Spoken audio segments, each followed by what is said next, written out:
বৃত্তি প্রত্যাশী প্রিয় অষ্টম শ্রেণীর ছাত্র ও ছাত্রীরা, তোমাদের জন্য নিয়ে এসেছে আজকে বিজ্ঞানের সৃজনশীল প্রশ্নের একটি সমাধান, যেটা খুবই গুরুত্বপূর্ণ এবং ওই ধরনের অসংখ্য প্রশ্নের উত্তর একটা প্রশ্ন থেকেই তোমরা দিতে পারবে। আমার এই ভিডিওটা যারা দেখছো, তোমরা ইতিমধ্যে যদি চ্যানেলটা সাবস্ক্রাইব না করো তাহলে সাবস্ক্রাইব করে রাখবা, আর যারা করেনি তাদেরকে সাবস্ক্রাইব করতে অবশ্যই বলবা, কারণ এই ধরনের অঙ্কগুলা এ পর্যন্ত কোনো ইউটিউবার বা ইউটিউবে যারা ক্লাস করে তারা দেয়নি। আমি দিচ্ছি, কারণ আমি চাই সবার মধ্যে এই শিক্ষাটা পৌঁছে যাক এবং যারা বৃত্তি পরীক্ষায় অংশগ্রহণ করছে তারা যাতে বৃত্তি পরীক্ষায় একটু হলেও সহযোগিতা পেয়ে থাকে। এই বিক্রিয়াটা আমরা একটু দেখি, আর এই উদ্দীপকটাও একটু আমরা তাকাই। এখানে এ এবং বি দুইটা পাত্র দেওয়া আছে। এখানে একটাতে দেওয়া আছে H2SO4, আরেকটা দেওয়া আছে CaOH2, অর্থাৎ সালফিউরিক অ্যাসিড এবং কি ক্যালসিয়াম হাইড্রোক্সাইড। ওকে, এখন এক নং বিক্রিয়া এক সমীকরণে বলা হয়েছে এ ও বি এর রাসায়নিক বিক্রিয়া কি ঘটে সমীকরণ সহ ব্যাখ্যা করো। তো আমরা এখন ব্যাখ্যা করি। ব্যাখ্যা করলে আমরা সহজেই বুঝতে পারবো যে এ এবং বি এর মধ্যে যদি আমরা রাসায়নিক বিক্রিয়া ঘটাই তাহলে কি হবে। তো আমরা সবাই এখন উত্তরের দিকে তাকাই। এক নং প্রশ্নের উত্তর।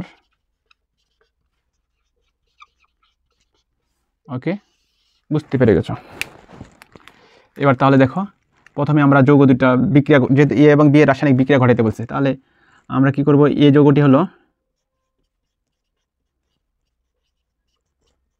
যৌগটি হলো সালফিউরিক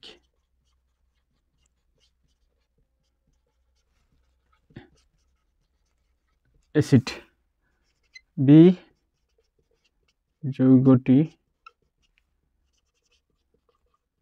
হলো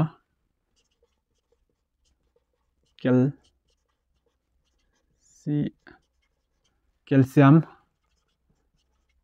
হাইড্রোক্সাইড অথবা ক্ষার। ঠিক আছে, ওকে। এটাকে ক্যালসিয়াম হাইড্রোক্সাইডটা হচ্ছে কি ক্ষার, তাহলে এই যৌগটি হলো কি আমাদের সালফিউরিক অ্যাসিড, বি যৌগটি হলো আমাদের কি ক্ষার। তো আমরা এই দুটার মধ্যে এখন বিক্রিয়া ঘটাবো। বিক্রিয়া দেখো যে H2SO4 প্লাস CaOH2, এই বিক্রিয়াটা ঘটবে কিভাবে দেখো, যে এখানকার সালফিউরিক অ্যাসিড ক্যালসিয়াম হাইড্রোক্সাইডের সাথে বিক্রিয়া করবে, কি কি উৎপন্ন হবে, এই যে এখানে হাইড্রোক্সাইড আর এখানকার হাইড্রোজেন মিলে মূলত প্রথমে আমরা পানি উৎপন্ন করব, H2O। ওকে, পানি। তাহলে বাকি কি থাকলো আমাদের, প্লাস ক্যালসিয়াম সালফেট। ওকে, এটা হচ্ছে তাহলে কি অ্যাসিড, এটা কি আমাদের ক্ষার, এটা কি আমাদের পানি, এটা হলো কি লবণ। ওকে, অ্যাসিড ক্ষার বিক্রিয়া করে তাহলে কি উৎপন্ন হয়, লবণ উৎপন্ন হয়। আমরা বুঝতে পারছি যে অ্যাসিড এবং ক্ষার বিক্রিয়া করে কি উৎপন্ন হয়, লবণ এবং পানি। অতি সহজে আমরা বুঝে ফেলেছি ব্যাপারটা। ওকে, তাহলে এখন উক্ত বিক্রিয়াটি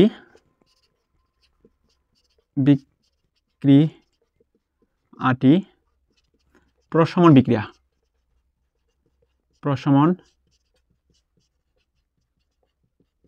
তাহলে উক্ত বিক্রিয়াটি প্রশমন বিক্রিয়া। আমাদের এখন তাহলে প্রশমন বিক্রিয়ার সংজ্ঞা জানতে হবে। অবশ্যই আমরা সংজ্ঞাটা জানে নেব। প্রশমন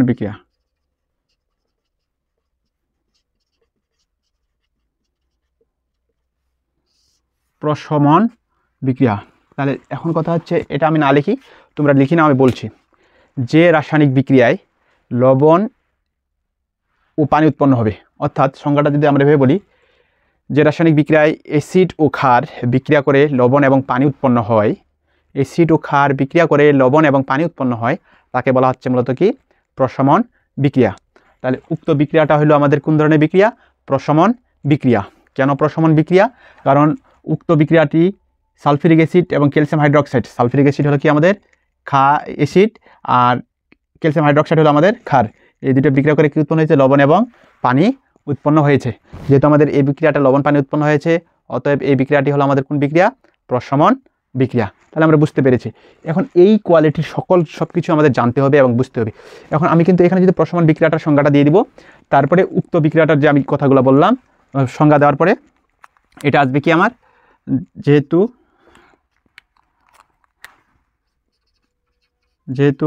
H2SO4 অ্যাসিড ও ক্যালসিয়াম হাইড্রোক্সাইড ক্ষার এবং বিক্রিয়ার ফলে লবণ ও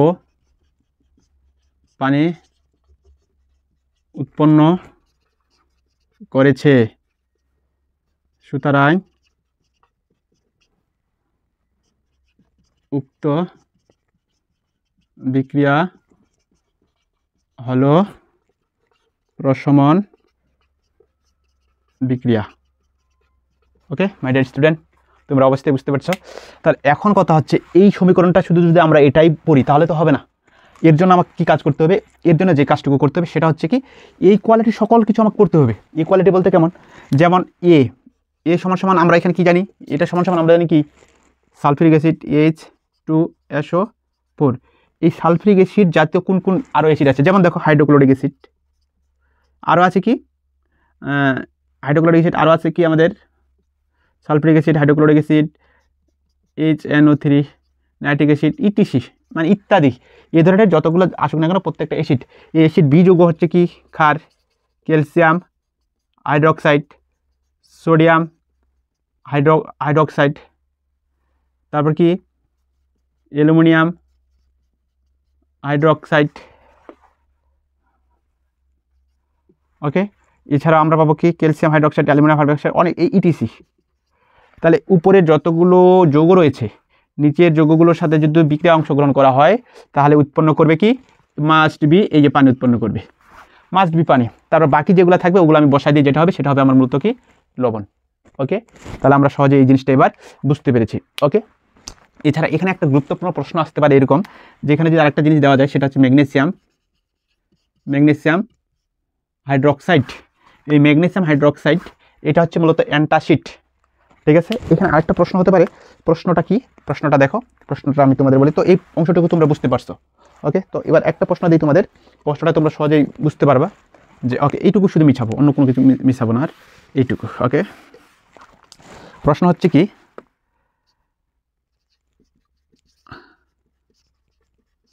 আমাদের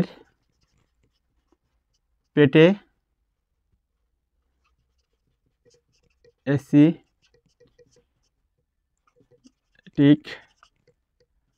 হলে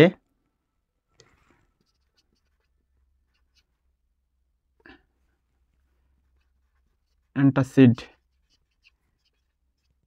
কেন খাওয়া হয়? কেন খাওয়া হয়? আমাদের পেটে যদি অ্যাসিডিক বেড়ে যায় আমরা কেন কি খাই?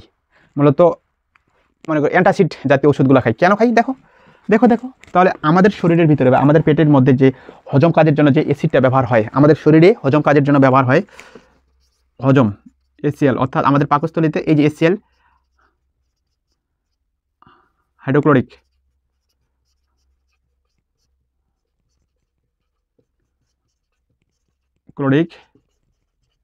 অ্যাসিড, এই যে HCl হাইড্রোক্লোরিক অ্যাসিড, এই অ্যাসিডটা কিন্তু আমাদের পেটে হজম শক্তি বৃদ্ধি করতে কী করে সহায়তা করে। পেটে যদি মানে পেটে যে আমাদের খাদ্যগুলো যায় এই খাদ্যগুলোকে গলাতে অথবা রেচন প্রক্রিয়া সম্পূর্ণ করতে এই HClটা আমাদের কী করে সহায়তা করে। যখন এই HCl আমরা চর্বি জাতীয় জিনিস বেশি খাই, এতে করে ভাজা পোড়া যখন আমরা বেশি খাই তখন কিন্তু আমাদের এর কার্যকর ক্ষমতাটা অতিরিক্ত হারে বেড়ে যায়। কার্যকর ক্ষমতাটা না, মানে এর পরিমাণটা বেড়ে যায়, অর্থাৎ হাইড্রোক্লোরিক অ্যাসিডের পরিমাণটা আমাদের শরীরে বৃদ্ধি পেয়ে যায়।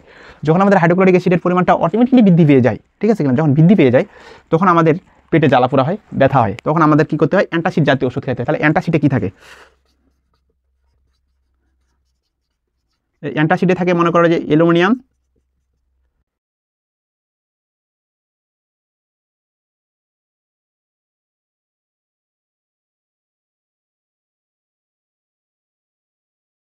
কি অ্যাসিড HCl প্লাস MgOH2, অর্থাৎ আমাদের শরীরে যখন এর পরিমাণটা বেড়ে যায়, HCl এর পরিমাণটা বেড়ে যায়, তখন আমরা কি করি MgOH জাতীয় কোনো কিছু খেয়ে ফেলি। খাওয়ার ফলে আমাদের শরীরে উৎপন্ন হয় কি পানি, আর কি উৎপন্ন হয়, এটা মানে পানি উৎপন্ন হয় আর উৎপন্ন হয় লবণ, ম্যাগনেসিয়াম ক্লোরাইড, এটা আমাদের লবণ, এটা পানি। ওকে, যেহেতু এটা পানি এটা লবণ, তাহলে পানি এবং লবণ আমাদের শরীরের জন্য কি উপকারী, যেটা আমাদের সকল কিছু সমাধানের বড় একটা গুরুত্বপূর্ণ ভূমিকা রাখে। তাহলে আমাদের শরীরে যদি HCl এর পরিমাণটা বেড়ে যায়, তাহলে কি খাচ্ছি আমরা, অ্যান্টাসিড জাতীয় অর্থাৎ ক্ষার খাচ্ছি। এটা অ্যাসিড, এটা কি ক্ষার। যখন আমাদের শরীরে অ্যাসিড বেড়ে যায়, অ্যাসিডটা যখন বেড়ে যাবে তখন আমি খাবো কি ক্ষার। ক্ষার দুটা যখন আমাদের পেটের মধ্যে থাকবে তখন বিক্রিয়া করে করবে পানি এবং লবণ উৎপন্ন করবে। তাহলে আমরা সহজেই জিনিসটা কী করতে পারছি, বুঝতে পারছি যে অ্যাসিড হলে আমরা ক্ষার খাবো, ক্ষার হলে আমরা কী হয়ে যায়, লবণ এবং পানি উৎপন্ন, যা আমাদের শরীরের জন্য উপকার। ওকে, এই জাতীয় যতগুলো প্রশ্ন আছে অর্থাৎ সালফিউরিক অ্যাসিড আর ক্যালসিয়াম হাইড্রোক্সাইড এই জাতীয় প্রশ্ন, অর্থাৎ অ্যাসিড এবং ক্ষার বিক্রিয়া জাতীয় যতগুলো প্রশ্ন আছে এই অংশটুকু লিখলেই, অর্থাৎ এইরকম করে শুধু নামগুলো পরিবর্তন করলে সবাস, আর কোনো কিচ্ছু লাগবে না তোমাদের। যদি বুঝতে না পারো অবশ্যই আমাকে কমেন্ট বক্সে জানাতে হবে যে স্যার আমি এই জিনিসটা বুঝতে পারি নাই। আমি অবশ্যই তোমাদের আরও বিশদভাবে আলোচনা করার চেষ্টা করব, যেহেতু সামনে বৃত্তি পরীক্ষা, খুব শর্টলি আমি এই জিনিসটা আলোচনা করছি। তো এরপরে আমাদের